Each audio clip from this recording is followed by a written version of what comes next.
बच्चों, कैसे हो आप सब लोग। मैं निहारिका आप सब बच्चों का फिर से एक बार स्वागत करती हूँ आपके अपने इंग्लिश लैंग्वेज के स्पीकिंग कोर्स में। और मैं उम्मीद करती हूँ आप सब लोगों को इस लैंग्वेज कोर्स में अब तक बहुत मजा आ रहा होगा और साथ ही साथ आप लोग इसके जितने भी क्वेश्चंस हैं जो आपको प्रैक्टिस शीट में पढ़ने के लिए, समझने के लिए, बोलने के लिए मिलते हैं, वो सब आप लोगों ने कर लिया होगा। तो देखते ही देखते हम लोग पहुंच चुके हैं हमारे लेक्चर नंबर 4 की ओर, जिसमें आज हमारा काम रहेगा कुछ basic day to day vocabularies को कैसे यूज करना है उनके बारे में सीखने का, और कुछ गेम्स को देखने का। कुछ गेम्स के थ्रू, कुछ इंटरैक्टिव गेम्स के थ्रू हम लोग आज सीखेंगे हमारी ये बेसिक वोकैब्स, कौन से वर्ड को हमें कैसे बोलना होता है, कौन सा वर्ड कहाँ पर यूज किया जाता है, जिसके अंदर आपके टेम्परेचर के वर्ड्स, ठीक है, आप लोगों के फेशियल एक्सप्रेशंस के वर्ड्स, बॉडी पार्ट्स के वर्ड्स, एनिमल्स वाले वर्ड्स, यानी वो वर्ड्स जो हम लोग हमारी रोजमर्रा की जिंदगी में इस्तेमाल करते हैं, वो सारे शब्दों के बारे में हम लोग आज सीखेंगे।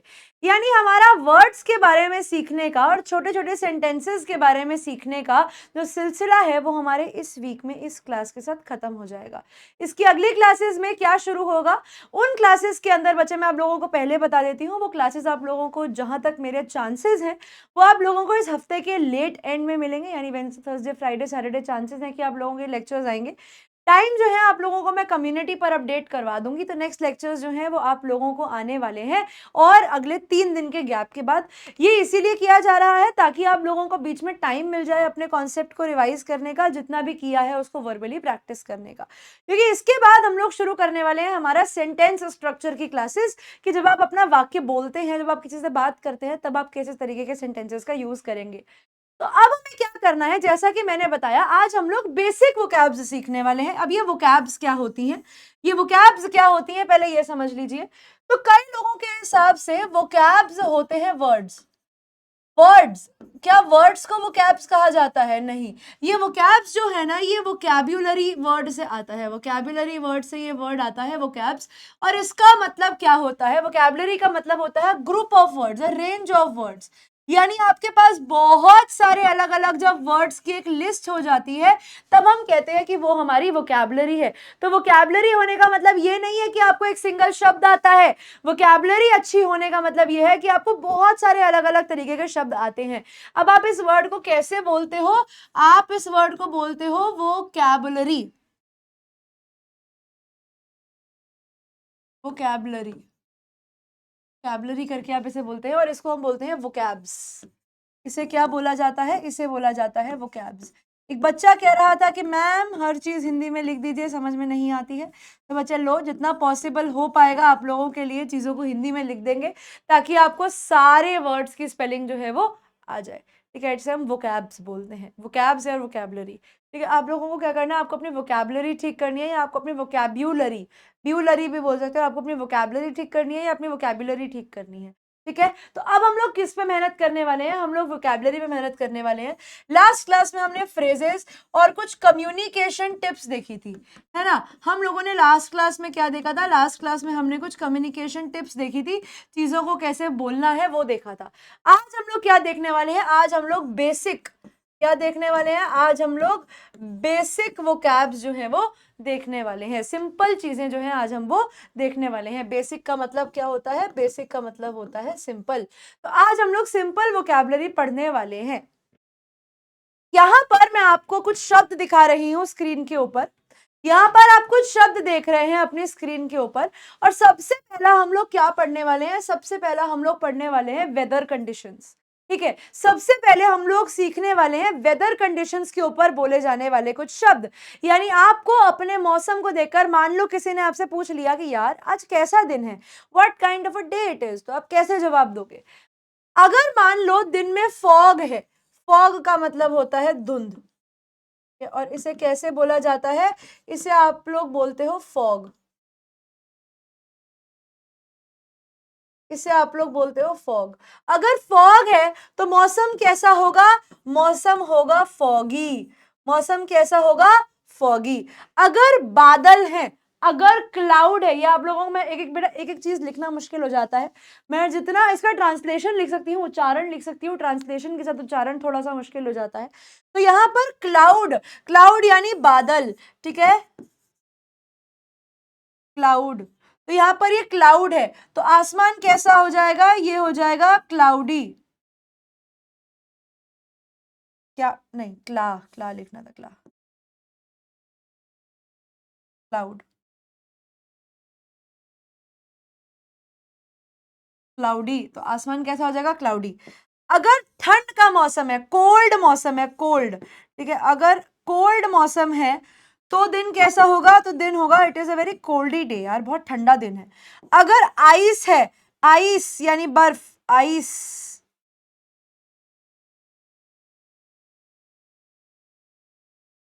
जाएगा ना, अगर आइस है, आ ओहो, अगर आइट लिख दिया मैंने, क्या कर रही हूं मैं आज। अगर आइस है तो दिन कैसा हो जाएगा, दिन हो जाएगा आइसी, यानी बहुत ठंडा ठंडा दिन है। सन तो क्या बनेगा, सनी, सन है तो बनेगा सनी, और ये सन्नी नहीं होता, ये सनी होता है। दिन कैसा है, सनी दिन है, तो हम कैसे बोल सकते हैं, द सन इज शाइनिंग, तो सूरज क्या कर रहा है, सूरज शाइन कर रहा है, सूरज जो है वो क्या कर रहा है, वो चमक रहा है। विंड का विंडी, ठीक है, विंड का विंडी, अगर दिन में बहुत हवा है तो दिन बड़ा ही विंडी डे है। The wind is blowing, blowing का मतलब चलना, यहाँ पर चल रही है, हवा चल रही है, हवा बह रही है को हवा चल रही है, the wind is blowing. Snow का हो जाएगा स्नोई, स्नोई यानी बर्फ हो रही है, इट इज स्नोइंग। सेंटेंस कैसे बनेगा, बर्फ गिर रही है, बर्फ गिरना, इट इज स्नोइंग। रेन है तो रेनी नहीं होता, आप क्या हो जाते हो, वेट हो जाते हो, रेन से गीले हो जाते हो, तो इट्स रेनिंग, ठीक है। अब यहां पर आपको कुछ कॉमन वर्ड पार्टनर्स, आपको कुछ कॉमन वर्ड पार्टनर्स दिखेंगे जो इन वेदर कंडीशंस को इन वाक्यों के थ्रू दिखाएंगे। तो इनके आगे के जितने भी वाक्य हैं बच्चों, आप लोगों को उसके अंदर इसकी ट्रांसलेशन मिल जाएगी, उच्चारण जो है वो मैं आप लोगों को बता दूंगी। वॉज, इट हम लोग सीख चुके हैं, वॉज हम लोग सीख चुके हैं, वेरी क्लाउडी दिस मॉर्निंग, ये सारे वर्ड्स मैं आप लोगों को क्लास में सिखा चुकी हूँ, इसलिए इनके उच्चारण में नहीं लिखने वाली हूँ, क्योंकि ये सब मैं आप लोगों को लास्ट की 3 क्लासेस में समझाती आ रही हूँ। It was very cloudy this morning, morning नहीं बोलना, मॉर्निंग बोलना है, morning, morning. But the sun came out, अब देखो केम आउट, ये वर्ड पे फोकस करो, आफ्टर लंच। तो उन्होंने बोला it was very cloudy this morning, आज सुबह बहुत बादल थे, but the sun came out after lunch. यहां पर इसके लिए एक वर्ड दिया गया है, अपीयर्ड, अपीयर्ड, अपीयर्ड इसका मतलब है दिखना, यानी आज सुबह बहुत बादल छाए हुए थे, लेकिन दोपहर के भोजन के बाद सूरज निकल आया, तो निकल आया इज अपीयर्ड, अपीयर्ड, अपीयर्ड बोल के देखो, अपीयर्ड, अपीयर्ड, अपीयर्ड दिखना, ठीक है, दिखना, दिखाई देना। The accident happened, the accident, accident, the accident happened in thick fog, यानी thick fog का मतलब क्या होता है, खराब कोहरा, या फिर आप कह सकते हो भारी कोहरा। जब बहुत ज्यादा कोहरा छा जाता है, बैड फॉग, यानी बहुत ज्यादा खराब धुंध या खराब कोहरे को हम लोग बैड फॉग कहते हैं या थिक फॉग कहते हैं। अब आपने देखा होगा कितनी बारी ऐसा होता है कि हमारी विजिबिलिटी 0 हो जाती है, जब बहुत ज्यादा धुंध हो जाती है, जब बहुत ज्यादा कोहरा पड़ता है तो सामने कुछ नहीं दिखता, तो तब आप क्या कह सकते हो, आप तब कह सकते हो द फॉग इज थिक, या it is a thick foggy day. तो इसका मतलब क्या हुआ, थिक फॉग का मतलब क्या होता है, थिक फॉग का मतलब होता है बहुत ज्यादा धुंध, बहुत ज्यादा कोहरा जिस दिन होता है उस, और धुंध और कोहरा ऑलमोस्ट एक ही होते हैं, इसलिए इनके लिए फॉग वर्ड का यूज किया जाता है, जिसका मैं आप लोगों को वर्ड लिख के ऑलरेडी दे चुकी हूँ, ठीक है, फॉगी, फॉगी इसे बोला जाता है। We had some heavy rain at the weekend, अब आप बहुत तेज बारिश के लिए, तेज बारिश के लिए, ठीक है, आप लोग तेज बारिश के लिए क्या वर्ड यूज कर सकते हो, तेज बारिश के लिए वर्ड यूज किया जा सकता है हैवी रेन, क्या वर्ड है, heavy rain, heavy rain. We had some, इसको हम लोग पढ़ते हैं सम, ठीक है। और आपके मैम ओ वैसे तो लास्ट में ई आ रहा है, तो यहाँ पर ओ कैसे पढ़ेंगे, तो सोम होना चाहिए, नहीं, ये सम पढ़ा जाता है, ये एक एक्सेप्शन है, ठीक है, सम। तो क्या बना, we had some heavy rain at the weekend, यानी हफ्ते के खत्म होते होते, इसको कैसे बोलते हैं, इसे बोलते हैं वीकेंड, वीकेंड, ठीक है, यानी हफ्ते का खत्म होते होते। तो सप्ताह अंत तक हमारे यहाँ कुछ भारी बारिश हुई। तो यहाँ पर आप तेज बारिश, हैवी रेन को और क्या बोल सकते हैं, अ लॉट ऑफ रेन, बहुत ज्यादा बारिश होना। और अब इसका, अब देखो, अब यहाँ पर हमने लिखा हैवी रेन, हैवी रेन का ऑपोजिट क्या होगा, हैवी रेन का ऑपोजिट होगा लाइट रेन, ठीक है, इसको हम लोग कहते हैं लाइट रेन, जैसे हम कहते हैं हिंदी में बूंदाबांदी, है ना, हल्की बारिश, ये क्या हो गया, ये हो गया हल्की बारिश। Opposite of light of heavy rain क्या होता है, लाइट रेन। और वैसे ही यहाँ पर थिक फॉग का ऑपोजिट हम लोग क्या कर सकते हैं, थिन फॉग। थिन फॉग का मतलब क्या होता है कि बहुत ज्यादा धुंध नहीं है, हल्की, हल्का कोहरा है। कैसा कोहरा है भैया, हल्का कोहरा है, ठीक है, समझ में आया। यहाँ पर अब तक हमने क्या क्या वो क्या सीखे, हमने सीखा कि जब बहुत ज्यादा धुंध होती है तो वो दिन कैसा होता है, फॉगी होता है। जिस दिन बहुत बादल होते हैं तो दिन कैसा होता है, वो बहुत क्लाउडी होता है। जिस दिन बहुत दिन ठंडा होता है तो हम उसे कोल्ड दिन या कोल्ड कोल्ड दिन ही बोलते हैं, उसे कोल्ड ही बोलेंगे, कोल्ड ही मत करना, कंफ्यूज हो जाओगे। तो वो दिन कोल्ड डे में ही कहलाया जाता है। बहुत बर्फीली हवा है तो it is a very icy day, बहुत ठंडा दिन है। धूप बहुत तेज निकली हुई है तो सनी डे, बहुत ज्यादा हवा चल रही है तो विंडी डे, बहुत ज्यादा बर्फ गिर रही है तो स्नोई डे, और बहुत ज्यादा बारिश हो रही है तो it is a very rainy day, नहीं, it is a very wet day. वैसे रेनी भी बोल सकते हो, वो भी सही माना जाएगा, रेनी, ठीक है, रेनी। और ये सब क्या है, ये सब आपके वेदर कंडीशंस, ये सब आपके मौसम की बात की जा रही है, ठीक है, मौसम की बात की जाए। और देखो, there was a strong wind, अब विंड कैसी है, स्ट्रॉन्ग विंड है, बहुत तेज हवा है। जब हम ना, when we were on the boat, जब हम बोट पर थे तो बहुत तेज हवा चल रही थी, ठीक है, बहुत हवा या अ लॉट ऑफ विंड। आप किसी भी वर्ड को अ लॉट ऑफ से चेंज कर सकते हो अगर आप करना चाहो तो। एक और वर्ड याद रखना है इसको, ये तेज हवा को एक और वर्ड बोला जाता है, ये तेज हवा के लिए आप एक और वर्ड का इस्तेमाल कर सकते हो, गेल, ठीक है, गेल, गेल, गेल्स, बहुत तेज हवा को चलने का मतलब हम लोग गेल्स भी कहते हैं, स्ट्रॉन्ग गेल्स या बिग, या हाँ, स्ट्रॉन्ग गेल्स का मतलब होता है स्ट्रॉन्ग विंड्स, बहुत तेज हवा चलना। ये एक बहुत अच्छा वर्ड है जिसे आप लोग यूज कर सकते हो, इसे गेल बोला जाता है, gale. The wind has blown all the apples of the tree. अब यहाँ पर विंड ने क्या किया है, ब्लोन मतलब गिरा दिया है, विंड इज ब्लोइंग, बह रही है, all the apples of the tree. ये ऑफ का मतलब होता है या तो किसी चीज को बंद करना, या तो किसी चीज को बंद करना, या फिर क्या करना, या किसी चीज को, एप्पल्स ऑफ द ट्री, या तोड़ देना। तो यहाँ पर क्या हुआ, तेज हवा ने क्या किया, तेज हवा ने एप्पल्स को ट्री के ऊपर से गिरा दिया, ऑफ द ट्री, ठीक है। जैसे मैं आप लोगों को एक और सेंटेंस देती हूं, Raman fell off from the stairs. अब देखो यहाँ पर ऑफ लिखा है, ऑफ के दो मतलब हो सकते हैं। अब देखो यहाँ वर्ड लिखा है फेल, ये वर्ड क्या लिखा है, ये वर्ड लिखा है फेल, फेल नहीं पढ़ेंगे, फेल पढ़ेंगे, फेल, ठीक है, छोटी ए की मात्रा मानी जाएगी। फेल ऑफ, और ये क्या हो गया, ये हो गया of, fell off from the stairs, stay,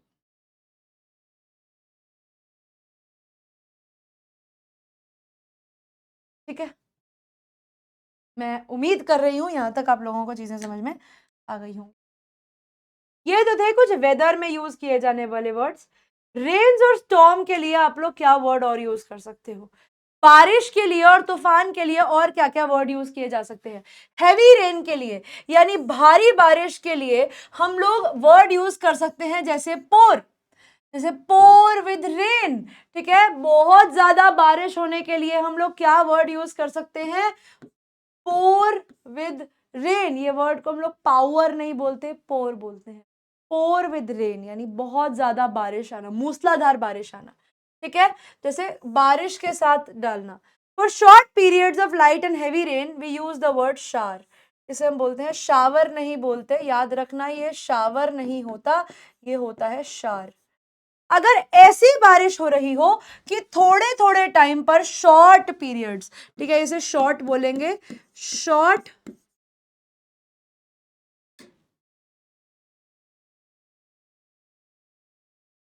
short periods of light या हैवी रेन, ये वर्ड को बोलना हम सीख चुके हैं। हम वर्ड यूज करते हैं शार, शार, ठीक है, शार, नॉट शावर। ये सर पे लेने वाला शावर नहीं है। शावर वर्ड के, ये जो वर्ड है शार, इसके दो मीनिंग्स होते हैं, जैसा कि आप लोगों को पता होना जरूरी है। ये जो वर्ड है ना शार, इसके दो मीनिंग्स होते हैं। एक तो बारिश के लिए इस वर्ड को यूज किया जाता है, और दूसरा कहां पर यूज किया जाता है, दूसरा हमारे बाथरूम के अंदर नहाने के लिए, बाथरूम में नहाने के लिए जो चीज यूज की जाती है उसे कहा जाता है शावर, शार।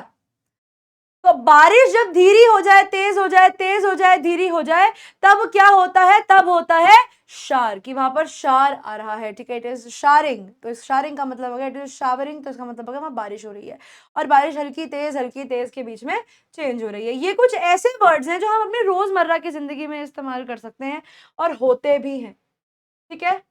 अब देखो, इधर आ जाओ।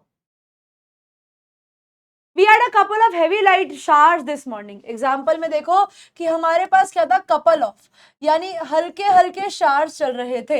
हैवी या लाइट रेन शावर्स है तो बहुत तेज बारिश होना या बहुत हल्की बारिश होना। हिंदी में बेटा इसे बौछार होना भी कहते हैं। जब बौछार पड़ती है बारिश की, बहुत ज्यादा तेज या धीरे, तब कहते हैं कि बौछार आ रही है।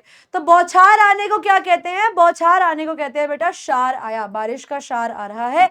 उसे ड्रिजल से, उसे बूंदाबांदी से अलग कहते हैं। अब दिमाग में ये भी आता होगा कि मैम फिर बूंदाबांदी को क्या बोलते होंगे, तो भैया बूंदाबांदी को हम लोग बोलते हैं ड्रिजल। जब बूंदाबांदी होती है तब इसको बोला जाता है ड्रिजल, ठीक है। इसे कैसे बोलेंगे, इसे बोलेंगे ऐसे, ड्रिजल, ड्रिजल। जब बूंदाबांदी होती है तो it is drizzling.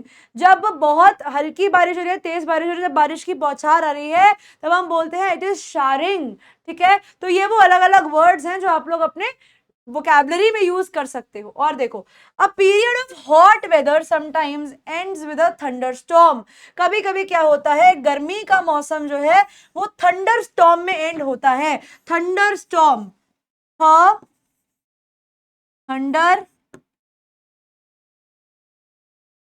Storm, thunderstorm, R का साउंड नहीं आता, थंडरस्टॉर्म, इसका मतलब होता है तूफान।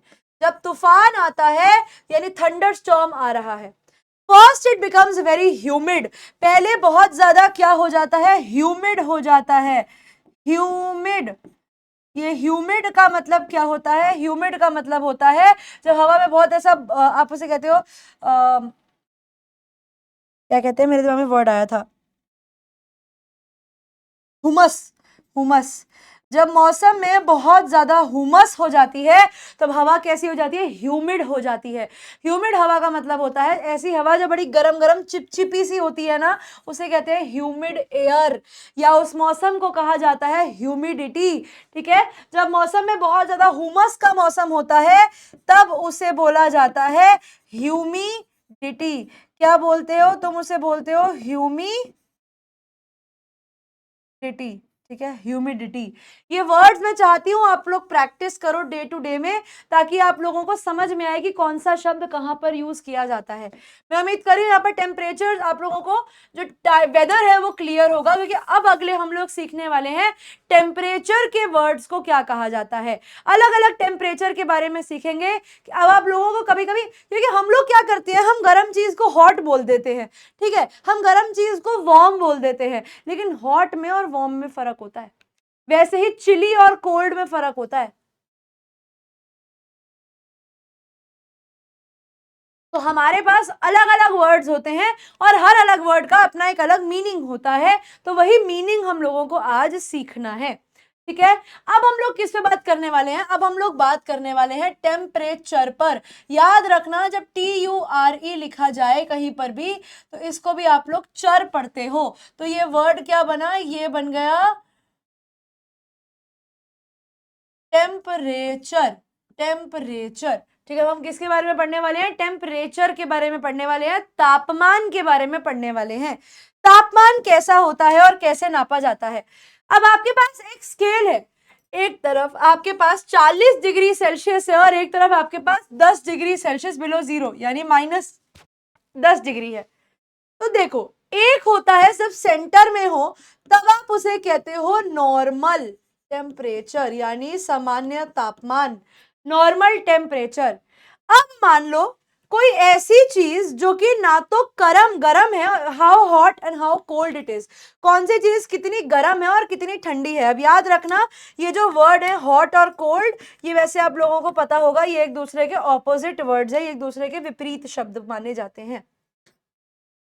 हाँ, जब नॉट वेरी वार्म, तो आप मान लो जब दिन में बहुत ज्यादा गर्मी नहीं है, वार्म का मतलब है गर्म, ठीक है, वार्म का मतलब है गर्म, सिर्फ गर्म है कोई चीज, ठीक है, वार्म वार्म वार्म बोलते हैं इसको, वार्म वार्म। जब दिन वार्म होता है यानी बहुत ज्यादा गर्म, वार्म है, गर्म है लेकिन झेला जा सकता है, अभी उतना ज्यादा गर्म नहीं हुआ। जैसे कि मान लो टेम्परेचर चल रहा है 25 से 30 डिग्री सेल्सियस के अंदर, तो अभी कैसे दिन चल रहे हैं, इसका मतलब है कि दिन अभी बड़े वार्म दिन है, यानी ना तो बहुत ज्यादा गर्मी है और ना बहुत ज्यादा सर्दी है। एक टाइम होता है नॉर्मल टेम्परेचर कि बहुत ज्यादा गर्म भी नहीं है और बहुत ज्यादा ठंडा भी नहीं है, तो वो नॉर्मल टेम्परेचर में माना जाता है। इसे हम कूल भी बोलते हैं, यानी जब आपका 20 से 25 डिग्री का टेम्परेचर चलता है ना, तो वो बड़े कूल दिन होते हैं, ठंडे दिन होते हैं, बहुत ज्यादा ना गर्मी लग रही होती है ना बहुत ज्यादा सर्दी लग रही होती है। अब अगर मैं 20 डिग्री से नीचे आ जाऊं तो मेरा मौसम जो होता है ना वो कोल्ड हो जाता है, मेरा मौसम कोल्ड हो जाता है, जिसे मैं बोलती हूँ chilly. It is very chilly. कैसा है? चिली मौसम है बड़ा। चिली का मतलब है कि यानी अभी मैं मान लेती हूँ 15 डिग्री से लेकर 20 डिग्री के बीच का अगर टेम्परेचर मैं नापूं तो इसका मतलब क्या है, मौसम अभी चिली है, ठंडा मौसम है, ठंड लग रही है पर अभी इतनी भी ठंड नहीं लग रही कि वो कड़ाके नहीं बज रहे, अभी इतनी भी हालत बुरी नहीं हो रही कि हम ऐसे थरथराने लगे, नहीं, वो वाली ठंड नहीं हुई।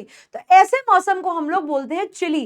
That kind of weather is a chilly weather, it is very chilly today. Chilly today का मतलब है कि हाँ यार ठंडक है लेकिन इतनी भी ठंडक नहीं है कि हम ठंड से थरथराने लगे। और मान लो टेम्परेचर बड़ा ही नीचे है, बहुत ठंडा है, वेरी कूल्ड, तो यार इट इज फ्रीजिंग टुडे। इसे क्या बोलते हैं? इसे बोलते हैं फ्रीजिंग। आज फ्रीजिंग नहीं, फ्रीजिंग। आज का दिन कैसा है? आज का दिन बड़ा ही फ्रीजिंग है भाई, बहुत ठंड है, बहुत ठंड है, नहीं झेली जा रही। आज तो एकदम कांपनी कंपी छिड़ जाने वाली है, बुरा हाल होने वाला है। अब ऐसी ठंडक में याद रखना, जब आपको कंपन छिड़ जाती है, जब आपको कंपन छिड़ जाती है उसको हिंदी में बोला जाता है शिवर, ठीक है, उसको बोला जाता है शिवर।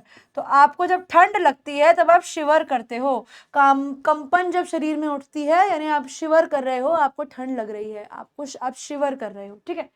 आ जाओ इधर आ जाओ। अब जब दिन गर्म हो यानी आप मान लो कि 30 डिग्री से अब आप 40 डिग्री के टेम्परेचर को मानो तो ये हॉट टेम्परेचर है, गर्म टेम्परेचर। और मैं कहती हूँ कि भैया एक्सट्रीम लेवल पर गर्म हो जाए, जब 100 लेवल तक हो जाए, ये जब 100 डिग्री तक पहुंच जाए तब वो क्या हो जाता है, तब वो बॉइलिंग हो जाता है। आप लोगों ने साइंस में पढ़ा होगा ना, बॉइलिंग पॉइंट 100 डिग्री होता है, तो बॉइल करने वाला, जैसे मैं बोलती हूँ it is boiling hot today, मतलब भाई आज तो, अब इसका मतलब ये नहीं कि आज 100 डिग्री है, इसका मतलब ये है कि आज तो इतनी गर्मी है कि इंसान उबल गया भैया, तो it is boiling hot today. तो टेम्परेचर कैसे देखा जाता है? कूल टेम्परेचर है मतलब नॉर्मल टेम्परेचर है, चिली टेम्परेचर है का मतलब है कि ठंडक है मौसम में लेकिन कंपन वाली ठंडक नहीं है। एक होता है फ्रीजिंग कोल्ड। फ्रीजिंग कोल्ड का मतलब है भैया आज तो बंदा जम जाएगा, आज तो उसे कंपन छिड़ रही है यानी आज वो शिवर कर रहा है, ठीक है। फिर गर्मी की तरफ बढ़ेंगे तो दिन आज गर्म है पर इतना भी गर्म नहीं है कि भैया ऐसे हालत टाइट हो जाए, तो ऐसे दिन को हम लोग वार्म डे बोलते हैं। ऐसा दिन कैसा है? ये वार्म डे है।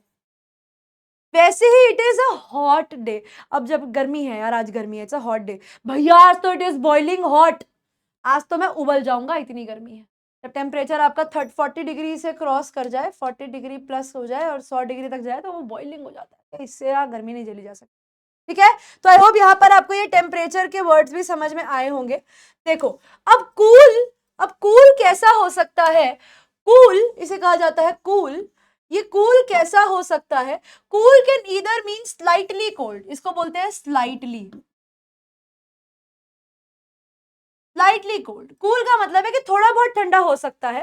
फॉर एग्जाम्पल हम बोलते हैं we had a cool summer, ठीक है, यानी भैया बड़ी ठंडी ठंडी गर्मियां थी तो भैया अच्छा लगा। और स्लाइटली कोल्ड ना प्लेजेंट भैया, अच्छा भी हो सकता है और बुरा भी हो सकता है। ये कूल वर्ड जो है इसको आप अच्छे तरीके से भी यूज कर सकते हो और नेगेटिव तरीके से भी यूज कर सकते हो। कैसे? देखो उन्होंने यहाँ पे लिखा कूल समर, अब समर कैसी होती है? गर्म होती है, तो हमने भैया बड़ी ठंडी गर्मियां महसूस करी, तो ये तो नेगेटिव यूज हो रहा है ना, गर्मियां ठंडी कैसे हो सकती है। और मानो मैंने बोला the water in the pool was lovely and cool, जो पानी था पूल के अंदर, जो पानी था उस पूल ही कहेंगे ना, वो बहुत ज्यादा लवली और बड़ा ठंडा ठंडा था, भैया मजा आ गया। तो पूल में जब पानी पड़ा है कूल, तो वो ठंडा माना जाएगा। तो ये वर्ड कूल ऐसा है जिसमें आपकी मर्जी है कि आप इसे अच्छे सेंस में यूज कर रहे हो या फिर नेगेटिव सेंस में यूज कर रहे हो। और मैं एक चीज ये भी बता दूं कि अगर आपको कोई डाउट आता है किसी भी चीज के रिगार्डिंग, तो आप मुझसे कमेंट सेक्शन में जरूर पूछिए उस डाउट को, ताकि उस डाउट का निवारण आप लोगों के लिए किया जा सके। माइल्ड, अब आप किसी भी वर्ड के आगे लगाते हो, इट इज माइल्ड हॉट, आपने बोला इट इज माइल्ड हॉट, आपने बोला इट इज माइल्ड कोल्ड, ये एक वर्ड होता है माइल्ड, ठीक है, माइल्ड, ठीक है, आधा लॉर्ड माइल्ड, ठीक है। ये ऑफन यूज किया जाता है एक पॉजिटिव वे में डिस्क्राइब करने के लिए कि वेदर ना तो उतना गर्म है और ना ठंडा। जैसे मैंने बोला इट्स अ माइल्ड विंटर, यानी इस बार की जो सर्दियां थी ना, वो ना तो ज्यादा गर्म थी और ना ठंडक थी। तो वैसे ही इसको आप नॉर्मल टेम्परेचर की जगह पे एक वर्ड माइल्ड भी यूज कर सकते हो कि टेम्परेचर कैसा है, माइल्ड टेम्परेचर है, ना बुरी हालत हो रही है ना अच्छी हालत हो रही है, हम लोग नॉर्मली इस टेम्परेचर को झेल पा रहे हैं, तब ऐसे टेम्परेचर को हम लोग माइल्ड टेम्परेचर भी बोल सकते हैं। अब जैसे यहाँ पर मैंने आप लोगों के लिए प्रैक्टिस शीट की जगह क्लास में ही होमवर्क रखा है, आपको प्रैक्टिस शीट में भी मिल जाएगा। यहाँ पर आपको क्या करना है, ये वर्ड्स को मैच करना होगा उनके राइट वाले वर्ड्स के साथ। जैसे मैं आपको एक करके दिखा देती हूँ, अ सनी, और ऑप्शन है आपके पास with rain, fog, sky, lightning, day, rainy या विंड। तो अ सनी डे, दिन कैसा होगा? सनी डे होगा। तो इस तरीके से आपको ये वर्ड्स को जोड़ना है और ये क्या बन जाएंगे, ये इस तरीके से आपके फ्रेजेस जो हैं बन जाएंगे, and you have to learn them. इनको कोशिश करना कि आप इन्हें लर्न कर लो, ताकि अब देखो इंग्लिश पढ़ रहे हो तो आप लर्निंग फेज में हो, बहुत सारी चीजें आपको दिन पर दिन लिखनी पड़ेंगी और लर्न करनी पड़ेंगी अगर आप अपनी इंग्लिश को ठीक तरीके से भर के अच्छे से करना चाहते हो तो, ठीक है। मैंने मोस्ट वर्ड्स की प्रोनाउंसिएशन भी आप लोगों को दे दी है। अ सनी, हैवी, स्ट्रॉन्ग, क्लियर, पोर, थिक, थंडर। थंडर, थंडर का मतलब होता है बिजली चमकना, थंडर।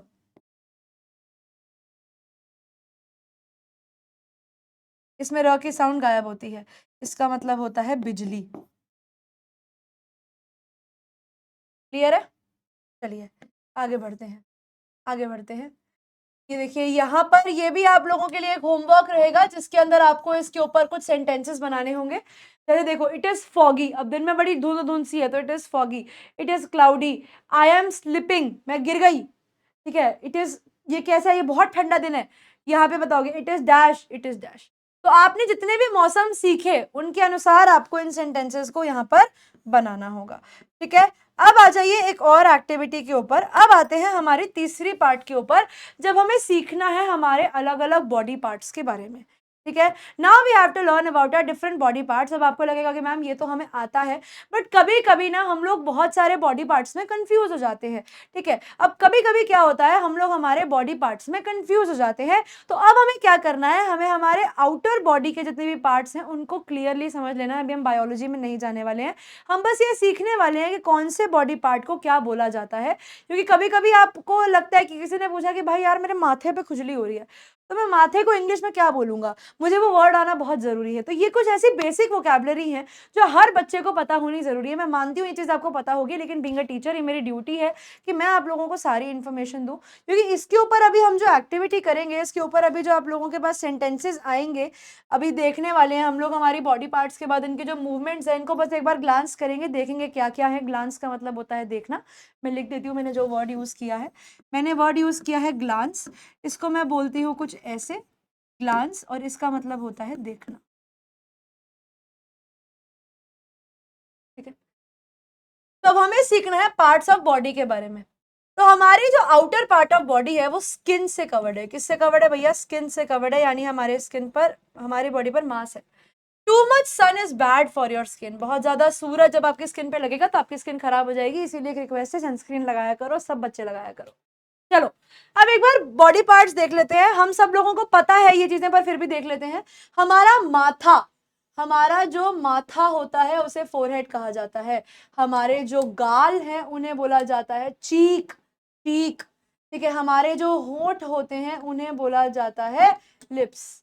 हमारी जो गर्दन होती है उसे बोला जाता है नेक। हमारी जो चेस्ट होती है, छाती होती है, उसे बोला जाता है चेस्ट। हमारी जो कोहनी होती है उसे बोला जाता है एल्बो। एल्बो, इसकी प्रोनाउंसिएशन लिख लेना, ये तुम लोगों को काम आएगी। इसकी प्रोनाउंसिएशन लिख लेना, ये वर्ड है एल्बो।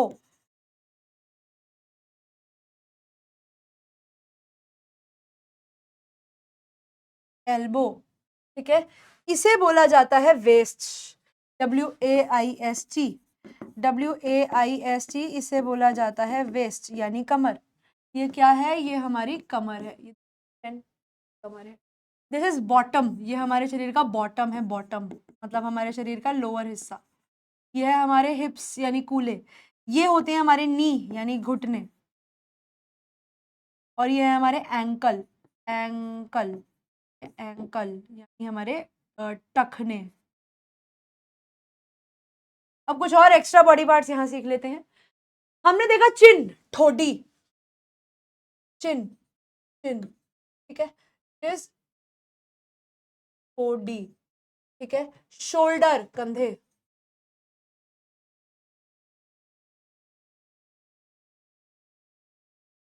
शोल्डर, आधल, शोल्डर, शोल्डर, ठीक है।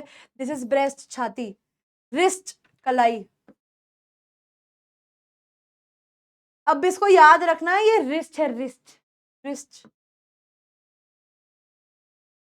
थंब, अंगूठा, thumb.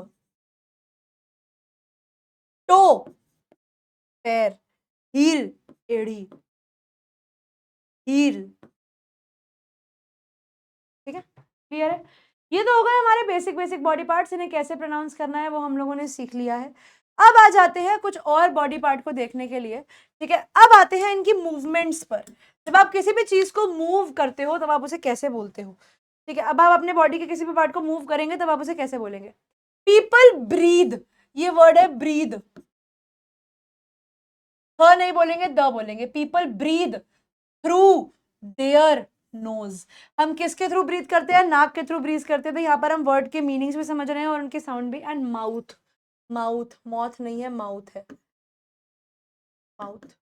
You breathe in, you breathe in, आप सांस लेना, ठीक है, सांस लेना, ब्रीद इन। एंड आउट, आप सांस लेना, ब्रीद इन, ठीक है, सांस लेना, ब्रीद इन, एंड सांस छोड़ना, breathe out. About 12 to 15 times a minute. आप 1 मिनट के अंदर कम से कम 12 से 15 बार सांस भरते हो और सांस छोड़ते हो। Breathe in and breathe out, it is breathe in and breathe out. सांस लेना, ब्रीद इन, सांस छोड़ना, ब्रीद आउट। साइंस में इसे इनहेल, इनहेल और एक्सहेल बोला जाता है, एक्सहेल, एक्सहेल। इसमें ह की साउंड आती है। People smile when they are happy. इंसान क्या करता है? वो स्माइल करता है। क्या करता है? स्माइल। अब याद रखना, ये स्माइल है, स्माइल नहीं है। वो इंसान स्माइल नहीं करता, इंसान स्माइल करता है।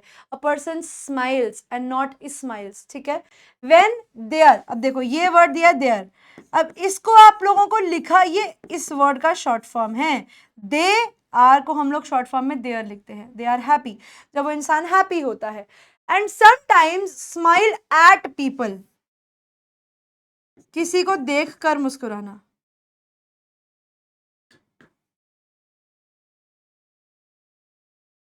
किसी को देखकर मुस्कुराना, टू स्माइल एट पीपल। आप किन, आप स्माइल एट लगाओगे तो मतलब आप किसी को देखकर जब मुस्कुराते हो। टू बी पोलाइट, ठीक है, जब आपको अच्छा होना होता है। पोलाइट यानी जब आप क्या दिखाना चाहते हो? जब आप अपने आप को विनम्र दिखाना चाहते हो, जब आप अपने आप को विनम्र दिखाना चाहते हो तब आप क्या करते हो? आप पोलाइटली हंसते हो। You politely smile at people, ठीक है। पीपल लाफ एट थिंग्स, हम लोग क्या करते हैं? वी लाफ एट थिंग, हम चीजों पर हंसना, ठीक है। वी लाफ ऑन थिंग्स नहीं, laugh at, चीजों पर हंसना, याद रखना. And this word is laugh. Laugh. Laugh. Laugh. We laugh at things which are funny. जो चीज मजाकिया होती है, जो चीज फनी होती है, हम उसके ऊपर हंसती हैं. People sometimes cry. Cry. Cry का मतलब होता है रोना. If they are very unhappy, जब वो ना खुश होते हैं या फिर जब वो कोई बैड न्यूज रिसीव करते हैं. ठीक है, तो ये इमोशंस हम लोगों को पता है, लेकिन इनकी प्रोनाउंसिएशंस भी हम लोगों को आनी चाहिए. People in some countries nod their head. अब nod करने का मतलब क्या होता है? nod करने का मतलब है हाँ, समझ रही हूँ. nod करना, तो नॉड करने को क्या बोला जाता है? नॉड देयर हेड का मतलब होता है नॉड करना. Move head up and down, ऐसे सर को हिलाने को नॉड करना कहते हैं. इसको बोला जाता है नॉड करना. चैप्टर में पढ़ा होगा ही और शी नॉडेड, तो नॉड करने का मतलब होता है सर हिलाना. To mean yes and shake their head to say no. आप नॉड करते हो, ऐसे करते हो हाँ बोलने के लिए, और सर को ऐसे हिलाते हो नो बोलने के लिए. नॉडिंग एंड शेकिंग, याद रखना. It is nodding and it is shaking. These are छोटे छोटे words, but you need to know the meaning of all of them. अगला, पीपल ऑफन. ऑफन, ऑफन, इस वर्ड को बोलते हैं ऑफन. ऑफन, इसका मतलब होता है अक्सर. लोग अक्सर यौन करते हैं. यौन करने का मतलब क्या होता है? इसका मतलब होता है, ऊपर मेरे को मीन यौन, यौन, लोग यौन करते हैं, इसका मतलब क्या होता है? उबासी लेना. उबासी लेना. When they are tired, जब इंसान थका हुआ होता है, tired. And sometimes when they are bored, और जब इंसान बोर्ड होता है. अब याद रखना, इधर भी आपका ये मैं र लगा रही हूँ, लेकिन यहाँ पर ये र की साउंड आती नहीं है, तो ये बोर्ड हो जाता है, bored. And it is tired. Tired, आ जाता है र की जगह, टायर्ड. ठीक है. People often yawn when they are tired. यानी लोग फिर क्यों बासी लेते हैं? जब उन्हें नींद आती है. ठीक है. अब आ जाते हैं कुछ कॉमन एक्सप्रेशंस के ऊपर. ये कॉमन एक्सप्रेशंस हम लोग ऑलरेडी करके आए हैं, लेकिन वापस से एक बार इन कॉमन एक्सप्रेशंस को देख लेते हैं. हाथ मिलाना, आप लोग ये वर्ड सीख चुके हो. Shake your hands with someone, किसी के हाथ मिलाना है तो means that you are shaking your hands with someone. Fold your arms, इस तरीके से खड़ा होना. Fold your arms, arms folded. Arms folded का मतलब है हाथ इस तरीके से आपने फोल्ड किए हुए हैं. कॉम्ब योर हेयर, मैंने आप लोगों को इस वर्ड का प्रोनाउंसिएशन सिखाया था. ये कॉम्ब नहीं होता, ये कॉम्ब होता है. To comb your hair. Blow your nose. Blow, blow your nose का मतलब है आप जब अपने वो ऐसे ऐसा रुमाल रख के नाक को साफ करते हो ना, ऐसे करके, उसे ब्लोइंग योर नोज कहते हैं. वेव टू समबडी, इस तरीके से हेलो करना, हेलो करना. ऐसे, अरे सुनो सुनो, वेव करना. क्या कर रहे हो आप? उन्हें वेव कर रहे हो. क्लियर हुआ? वेव. यहां तक समझ में आया? अब अगर आपको किसी की ब्यूटी के बारे में बात करनी है, अगर आपको किसी इंसान की सुंदरता के बारे में बात करनी है, डिस्क्राइबिंग ब्यूटी. डिस्क्राइबिंग,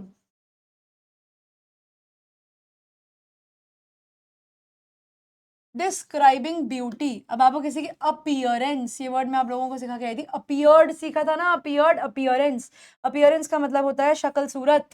अपीयरेंस का मतलब होता है शक्ल सूरत. कैसे बोलोगे?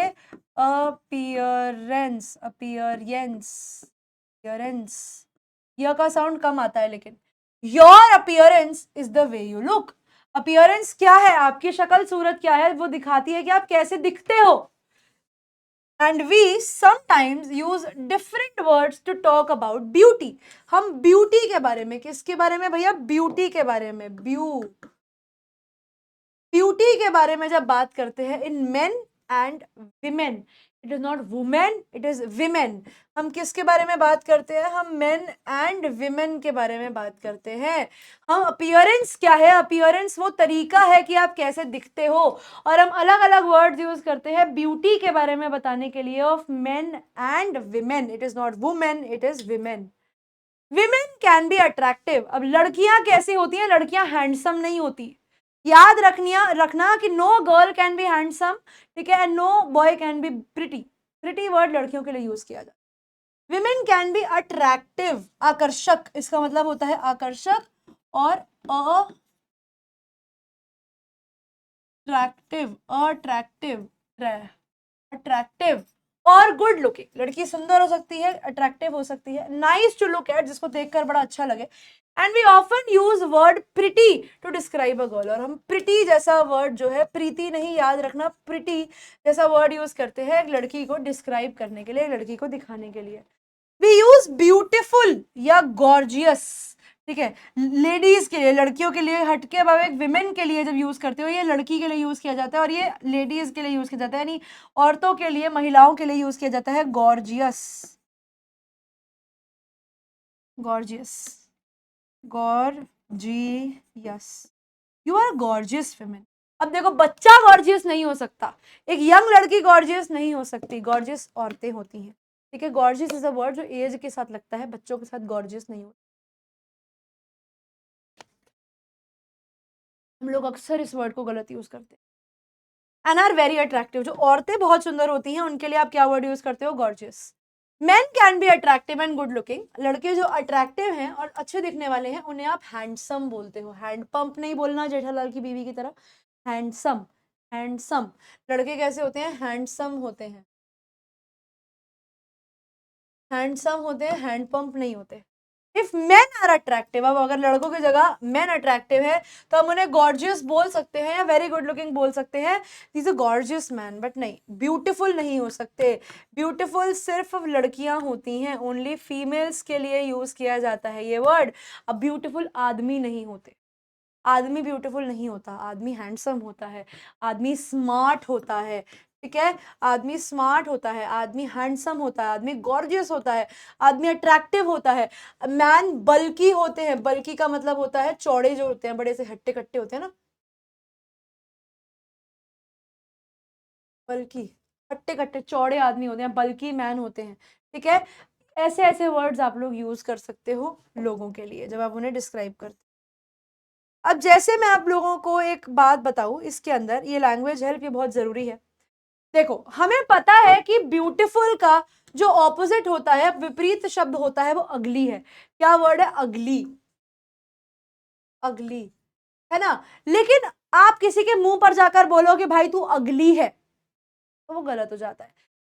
टू से समवन कि you know you are not pretty, it is not good, ठीक है। ये बात किसी को बोलना कि तू नॉट प्रिटी है, ये ना बहुत रूड हो जाता है, ठीक है। Never say somebody that you are not pretty, तो वो ऐसा नहीं है she is not pretty, you are ugly, नहीं भाई, नहीं बोल सकते, मुंह पे किसी के अगली नहीं बोलना चाहिए। क्या बोलोगे फिर आप उस ऐसे इंसान को। The opposite of beautiful is ugly, but it is not very polite to describe someone as ugly.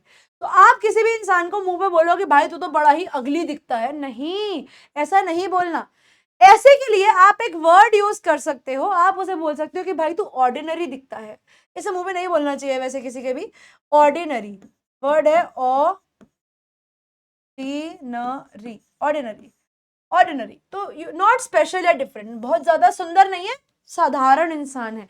अगली बोलने, वैसे ब्यूटीफुल अगली का, अगली ब्यूटीफुल का ऑपोजिट है, लेकिन you do not use, you do not use the word ugly to talk about a person.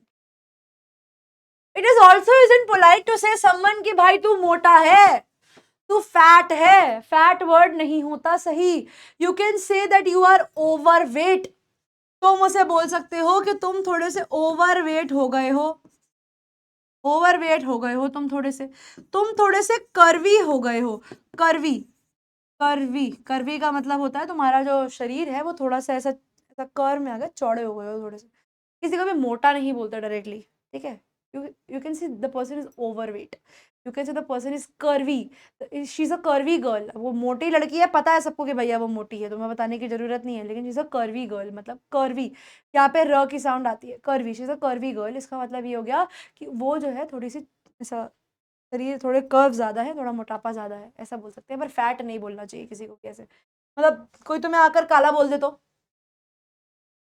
वो भी गलत हो जाता है ना। ओके, अब वैसे ही हम लोग हाइट के बारे में भी देख लेते हैं। We talk about a person's height, जब आप एक इंसान की हाइट के बारे में, हाइट के बारे में, कद काठी के बारे में बात करते हो, कितना टॉल या कितना शॉर्ट है, उनके वेट के बारे में भी, वो कितने मोटे हैं। आई एम रफली, रफली, अब देखो, अब आप किसी को भी अपना वेट नहीं बताना चाह रहे, आपको लग रहा है कि मुझे नहीं बताना यार मेरा वेट कितना है, तो मैं बोलूंगा आई एम रफली 24, आई एम रफली what ever my weight is, ठीक है। आई एम रफली, रफली, रफली इसका मतलब है अप्रोक्सीमेटली, अंदाजन, ठीक है, लगभग, अंदाजन, ठीक है, अप्रोक्सीमेटली। इसके लिए आप एक और वर्ड यूज कर सकते हो,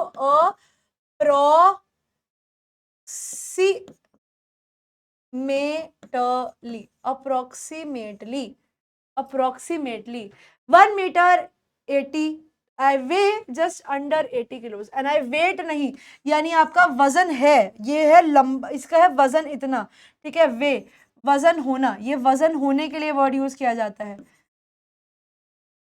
वजन होना, एंड आई वे, यहां पर देखो वेट नहीं है, वेट का मतलब है वजन, और वे का मतलब होता है वजन होना, इसे बोला जाता है वे, बस weigh, and I weigh just under 80 kilogram, मैं 80 किलो से थोड़ा सा नीचे हूँ, जस्ट अंडर मतलब इससे थोड़ा सा कम, ठीक है। तो इस तरीके से आप अपनी हाइट के बारे में भी किसी को बता सकते हो, जैसे हाउ टॉल इज हैना, कितनी लंबी है हैना, इज मार्को क्वाइट बिग, क्या मार्को बहुत चौड़ा है, काफी बड़ा है, मार्को, मार्को नाम है, क्वाइट,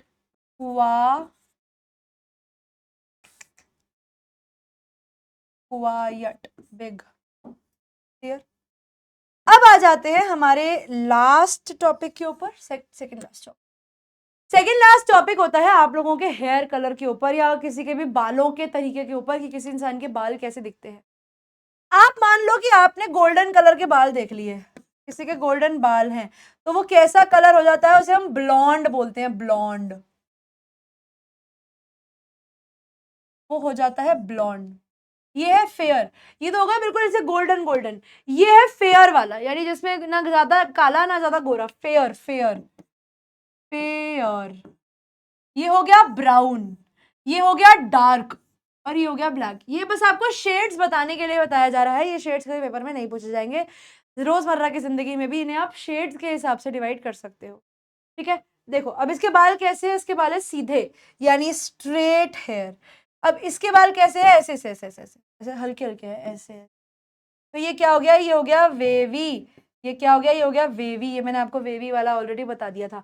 अब बाल देखो, यहाँ पे घुंघराले बाल है, घुंघराले, तो ये कैसे हो गए, ये हो गए कर्ली बाल। ये तीनों चीजें मैं भी आप लोगों को ऑलरेडी पीछे बता कर आई हूँ, जब आप किसी के बालों के बारे में बात करते हो तब आप कैसे कर सकते हो।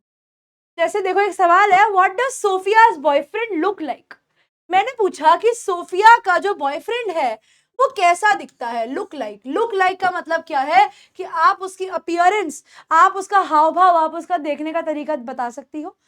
He is blond, he is blond, blond का मतलब हम लोग ने क्या सीखा, उसके गोल्डन बाल है, golden hair, and quite good looking, और बहुत स्मार्ट सा है, ठीक है, और क्वाइट गुड लुकिंग। और ये क्वाइट वर्ड जो होता है ना, ये काफी वर्ड के लिए यूज किया जाता है, ये काफी के लिए यूज किया जाता है, ठीक है, और काफी गुड लुकिंग है। इज ही टॉल, क्या वो लंबा है, टॉलिश। अब देखो यहां पर आप किसी भी वर्ड के आगे लगा दो ISH, मैंने बोला स्मॉल, मैं लगा दूंगी ISH, स्मॉलिश। मैंने बोला टॉल, मैंने लगा दिया ISH, टॉलिश। ये वर्ड का मतलब क्या बन जाता है, क्वाइट टॉल, थोड़ा थोड़ा, हाँ यार है ही, काफी लंबा है वो, but is got broad shoulders. अब उसके कंधे कैसे हैं, कंधे उसके चौड़े हैं, चौड़े कंधे वाला इंसान है वो। वाइड, या इसका वाइड का ऑपोजिट क्या होता है, narrow, narrow. He looks very athletic, अभी एथलेटिक वर्ड किसके लिए यूज किया जाता है, वर्ड है एथलेटिक, एथलेटिक, एथलेटिक का मतलब होता है बड़ा ही स्ट्रांग दिखता है भैया, बड़ा ही हेल्दी दिखता है, और देख के लग रहा है कि शायद स्पोर्ट्स भी खेलता होगा। तो इस तरीके से हमने सोफिया के बॉयफ्रेंड को डिस्क्राइब किया कुछ देख करके। अब हमने छोटे छोटे वर्ड सीखे, लेकिन हमें ये पता लगा कि यार अच्छा खासा देख के, मतलब स्मॉलिश का मतलब है बहुत छोटा, तो ऐसे वर्ड्स को हम लोग यूज कर सकते हैं। Okay, now we have the last topic here. Last topic आता है कि कौन से उम्र में, यूके में या इंडिया में, कहीं पर भी, वर्ल्ड में कर सकते हो, वर्ल्ड में कहीं पर भी कौन सा इंसान कौन सी एज में है, तब आप उसे किस उम्र का मानोगे। जब एक बच्चा 0 साल का होता है तब वो उसका बर्थ होता है। क्या होता है? तब वो उसका बर्थ होता है, तब वो जस्ट पैदा हुआ है, ठीक है। A moment the baby is born, तो उसका बर्थ हो गया। अप टू 12 मंथ्स तक वो एक बेबी रहता है। वो क्या रहता है? वो एक बेबी रहता है। फिर उसके बाद 12 से लेकर 3 साल तक वो एक टॉडलर बन जाता है। क्या बन जाता है? वो एक टॉडलर बन जाता है। टॉडलर एक ऐसा बच्चा हाइट में बहुत छोटा और अपने पैरों पर अभी चलना सीख रहा है और बहुत भगदड़ मचाते हैं उस उम्र के बच्चे। इन उम्र के बच्चों को बोला जाता है टॉडलर। टॉडलर, ठीक है। फिर 3 से 12 साल के बच्चे क्या होते हैं? ये चाइल्ड होते हैं। इन्हें चाइल्ड बोला जाता है। He is a child, he is not a toddler, he is not a baby, he is a child. मतलब ये 3 से 12 साल की उम्र का बच्चा है। इस समय को चाइल्डहुड बोला जाता है। क्या बोला जाता है? चाइल्डहुड बोला जाता है। यानी ये हमारा बचपन है, बचपन, ठीक है। अब समझ में आ गया बचपन कौन सी उम्र से कौन सी उम्र तक के लिए डिफाइन किया गया है। बचपन के बाद जब आप 13 से 18 साल की उम्र में रहते हो तब आप एक टीनेजर बन जाते हो, तब आप देश के युवा बन जाते हो। युवा बनने से थोड़े से पीछे हो अभी। During this period you are in your teens. आप क्या बन जाते हो? आप बन जाते हो टीनेजर। कैसे बोलोगे? आप बोलोगे टी ने जर। अब देखो ई आ रहा है ना, एक ही साउंड पहले अपने आप सिम में आ गई। टीनेजर। आप क्या हो? आप एक टीनेजर हो जब आप 13 से 18 साल की एज में हो। 18 से ऊपर की एज में आप एक एडल्ट बन जाते हो। क्या बन जाते हो? एडल्ट बन जाते हो। एडल्ट बन जाते हो। 40 साल से ऊपर की एज में जब आप पहुंच जाते हो तब आप एक मिडल एज्ड इंसान होते हो। इसे एजिड नहीं पढ़ते, ठीक है। कई बच्चे इसे एजिड एजिड करते हैं, नहीं, ये वर्ड है एज्ड। Aged, middle aged. 60 से 65 साल की एज में आपका रिटायरमेंट हो जाता है। जब लोग काम करना बंद कर देते हैं तो वो रिटायर हो जाते हैं। तो वो क्या हो जाते हैं?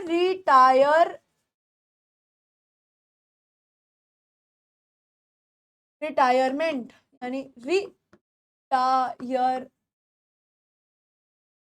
तो वो रिटायरमेंट की, टी पे लग गया, रिटायरमेंट की, दिख नहीं रहा, रिटायरमेंट की एज में होते हैं। 80 प्लस की एज को हम लोग ओल्ड एज या बुढ़ापा बोलते हैं और ऐसे लोगों को हम लोग एल्डरली पीपल बोलते हैं। क्या बोलते हैं? Elderly people. ये कौन से लोग हैं भैया? ये एल्डरली पीपल होते हैं, ठीक है। क्लियर हुआ? अब यहाँ पर मैंने आप लोगों के लिए कुछ कुछ गेम्स छोड़ी हैं जो आप लोगों को आपको देखने को, अच्छा एक बार ये भी देख लीजिए। I am in early 20s। मैं अपने अर्ली यानी शुरुआत के, मैं अपने शुरुआत के 20s में हूं, यानी 20 साल की शुरुआत की उम्र में हूं, 21 से 23 साल की उम्र में। My parents are in their mid 50s। Mid का मतलब होता है बीच में, तो यानी अगर 50 से 60 की उम्र का मिड निकाला जाए तो 55 से 56 साल की एज उनकी एज मानी जाएगी। वैसे ही my grandmother is in her late 70s, यानी आप कह सकते हो 87 से 89, सॉरी 77 से 79 वाला जो टाइम माना जाएगा, लेट है ना। तो अब मान लो ये मेरा टाइम पीरियड है यहां से यहां तक, इसके कौन से फेज में है? वो लेट फेज के अंदर है। कौन से फेज में है वो? लेट फेज के अंदर है। My grand father is nearly almost 80, यानी वो 77-69 के होंगे कि अभी तक ऑलमोस्ट बस पहुंचने वाले हैं, इधर है कहीं पर, इधर। माई इंग्लिश टीचर अप्रोक्सीमेटली, यानी लगभग या रफली 30, वो है अबाउट 30, बस ऑलमोस्ट 30 साल के आसपास ही होंगी। अब यहाँ पर आपके होमवर्क के लिए मैं आप लोगों को दिखा देती हूँ मैंने क्या क्या छोड़ा है। इधर आप लोगों को होमवर्क में करने के लिए ये एक पजल मिलेगी जिसमें आपको बॉडी के अलग अलग पार्ट्स को ढूंढना रहेगा और उनके ऊपर फिर सेंटेंसेस बनाने रहेंगे, ठीक है। इनके बॉडी पार्ट्स के ऊपर सेंटेंसेस आप बना सकते हैं। ये कॉमन एक्सप्रेशन हम लोगों ने कर लिए थे। उसके बाद आते हैं ये कुछ वर्ड्स मैंने आप लोगों के लिए यहाँ पर छोड़े हैं, इनको भी आप लोग होमवर्क में करेंगे और ये वाला होमवर्क मैं आप लोगों से नेक्स्ट क्लास में डिस्कस करूंगी क्योंकि ये बहुत इंटरेस्टिंग एक्सरसाइज है। मगर मैं चाहती हूँ एक बार आप लोग इस एक्सरसाइज को खुद से करें।